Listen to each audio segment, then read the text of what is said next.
प्रणाम, कैसे हैं आप सब। उम्मीद करती हूँ कि आप सभी हैप्पी और हेल्दी होंगे। आज के वीडियो में मैं डिस्कस करने वाली हूँ ना कि हम जो भी कर्मा कर रहे होते हैं, देखो कई बार हमें लगता है कि जब सब कुछ डिसाइडेड है पहले से, तो फिर हम मैनिफेस्ट क्यों करें। क्या मैनिफेस्टेशन करना जरूरी है?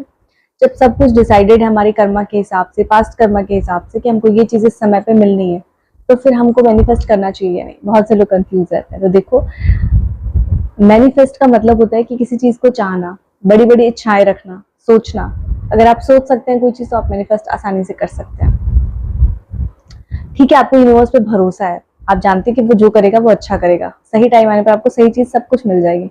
लेकिन फिर भी आपको मैनिफेस्ट करने में क्या प्रॉब्लम होती है?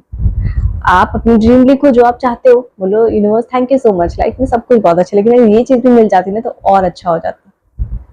तो लिखने में क्या जाता है, यू नेवर नो कि आपकी वो जो मैनिफेस्टेशन है वो फुलफिल हो जाए, यूनिवर्स तक पहुंच जाए और वो आपका डिजायर जो है फुलफिल हो जाए, आपके पास वो चीज आ जाए, आपकी खुशी दुगनी हो जाए। तो ईश्वर ना हमारी हर समय परीक्षा लेते हैं, हमारे आसपास ही हैं, हमारे कर्मों के माध्यम से। कई बार हमें चीजें नहीं मिलती हैं बिकॉज हमारा ऑरा पॉजिटिव नहीं होता है, हम नेगेटिव एनवायरनमेंट में रहते हैं, नेगेटिविटी से घिरे रहते हैं। या कई बार हमारे सामने जब भी यूनिवर्स का आपको कुछ देना होता है ना, तो उसके पहले वो आपकी परीक्षा लेता ही लेता है, किसी न किसी थ्रू। कुछ ना कुछ ऐसा होगा आपकी लाइफ में कि कुछ ऐसा सर्कमस्टेंसेस आएगा जहां पर आपको चूज करना पड़ेगा, और वहीं पर ईश्वर आपकी परीक्षा लेता है। मतलब आप धर्म से चल रहे हो या अधर्म के मार्ग पर चले जा रहे हो। मतलब ठीक है, आपको चाहिए, जैसे कि मैं बोलूँ आपको 1 लाख रुपए चाहिए, बट आपको कुछ ऐसा ऑफर आया है कि आप ऐसा काम कर दो ना, आपको 1 लाख रुपए तुरंत मिल जाएंगे। और कई बार लोग कर भी लेते हैं गलत, बिकॉज उनको पैसे की उसमें उतनी वैल्यू होती है, इतनी चाहत होती है कि उनको समझ नहीं आता कि हमारा धर्म क्या है, और मतलब हमें क्या करना चाहिए उस सिचुएशन पर। तो यहीं पर एक्चुअली आपकी परीक्षा होती है, ईश्वर आपकी परीक्षा लेते हैं कि आप अपने कर्मों को कैसे डिसाइड करते हो।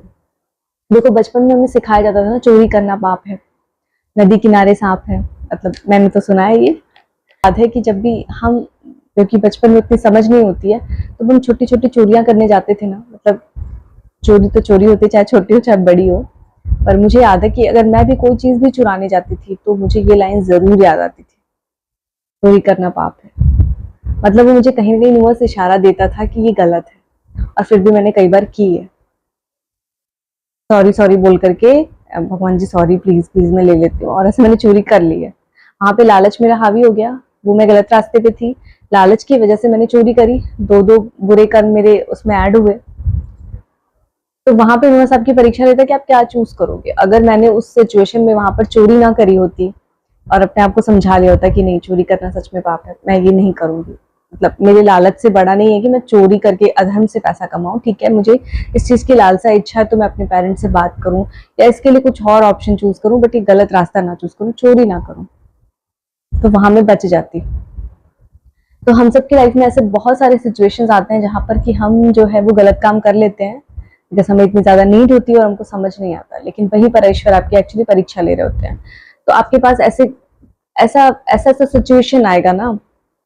अब मैं एक एग्जांपल लूं, देखो आप एक मैरिड कपल हो, ठीक है, अपनी मैरिड लाइफ में कुछ प्रॉब्लम चल रही है। अब आपको सामने से ऑफर आता है, कोई लड़की है जो आपको इंटरेस्ट दे रही है, आपकी प्रॉब्लम को समझ रही है, आपके साथ इमोशनली कनेक्ट हो रही है, और यहाँ पर आप जो है थोड़ा सा बहक गए, थोड़ा सा आप उससे इमोशनली कनेक्ट हो गए, हर चीजें शेयर करने लगे, और आप अपने वाइफ को नेग्लेक्ट करना स्टार्ट कर दिया, आप एक्स्ट्रा मैरिटल अफेयर में घुस गए कहीं ना कहीं, और ना चाहते हुए भी आपने वो गलती कर ली। तो यहाँ पर देखो, यूनिवर्स आपको कई बार हिंट जरूर देता है। जैसे मैंने आपको बताया कि जब मैं चोरी करने जाती थी, तो वो माइंड में मेरे जरूर आता था। तो मुझे लगता है हर इंसान की, क्योंकि हम सबकी अपब्रिंगिंग इस तरीके से हुई है, अगर ये चीजें आपने सुनी हुई है, शुरू से पढ़ाई की है, जो चीजें सिखाई गई है कि झूठ बोलना पाप है, चोरी करना पाप है, तो ये सारी चीजें अगर आपने सुनी हुई है ना, तो आप कोई भी गलत काम करने जाओगे तो एक बार आपके अंदर से जरूर आती है आवाज कि ये गलत है, मत करो। प्लीज मुझे कमेंट करना इस टॉपिक पर, आती है कि नहीं। जब भी कोई गलत काम करने जाओ ना, बहुत मजबूरी में भी करने जाओ, लेकिन तब भी दिल से अंदर से एक आवाज आती है कि गलत है, क्योंकि आपके अंदर ही आपका ईश्वर बैठा हुआ है, वो आपको बताता है कि क्या सही है क्या गलत है। और जब भी हम कोई अच्छा काम करने जा रहे हो, तो अंदर से हमें एक अलग खुशी महसूस होती है कि यार this is good for me, या this is good for everyone. But वहीं अगर हम कुछ भी गलत करने जा रहे होते हैं ना, तो अंदर से एक आवाज आती है, या फिर हम कंफ्यूज, हमें पता नहीं है सही है कि गलत है, फिर भी अंदर से आवाज आती है और वो बताता है आपको कि सही है या गलत है। उसके ऊपर हम चूज करते हैं चीजें, वो आपका कर्म डिसाइड होता है। क्योंकि ईश्वर आपको हमेशा सतर्क करता है, हमेशा बचाता है। लोग कहते हैं ना कि दूसरों में मतलब आप मंदिरों में कहाँ ईश्वर को ढूंढ रहे हो, खुद में ईश्वर को ढूंढिए। तो आपके अंदर ही ईश्वर बैठा हुआ है एक्चुअली। आपके अंदर ही क्या, आपके आसपास सभी लोगों के, मतलब हर इंसान को आप इस तरीके से देखिए ना कि सबके अंदर ईश्वर बैठा हुआ है। सर्वे भवन्तु सुखिनः, सर्वे सन्तु निरामया, सर्वे भद्राणि पश्यन्तु मा कश्चित् दुःख भवेत्। तो सभी सुखी रहें, सभी निरोगी रहें, सभी के दुख को आप अपना दुख समझो, सभी के सभी के दुखों में शामिल हो, सभी के दुखों को समझो कि हाँ ये कष्ट में है। ये नहीं कि अरे ये तो नौटंकी करता है, ऐसे ही होता है, वो बहुत सारे लोग करते हैं। हम अपने धर्म के आगे अपने कर्म को चुनते हैं हमेशा। ठीक है, आपका जो धर्म है, आप कोई हाउसवाइफ है या फिर कोई लेडी है जो कि वर्किंग है, बट उसके घर में भी उसके इन-लॉज के प्रति कुछ रिस्पॉन्सिबिलिटी है जो उसका धर्म है। अगर वो दोनों चीजों को बैलेंस कर रही है, वो यूनिवर्स देख रहा है, उसको उसका रिजल्ट मिलेगा। लेकिन वो बोल रही नहीं, मेरे लिए पैसा कमाना ज्यादा इंपॉर्टेंट है, मैं ये नहीं कर सकती, या फिर वो नेग्लेक्ट कर रही है, अपने इन लॉज को नेग्लेक्ट कर रही है।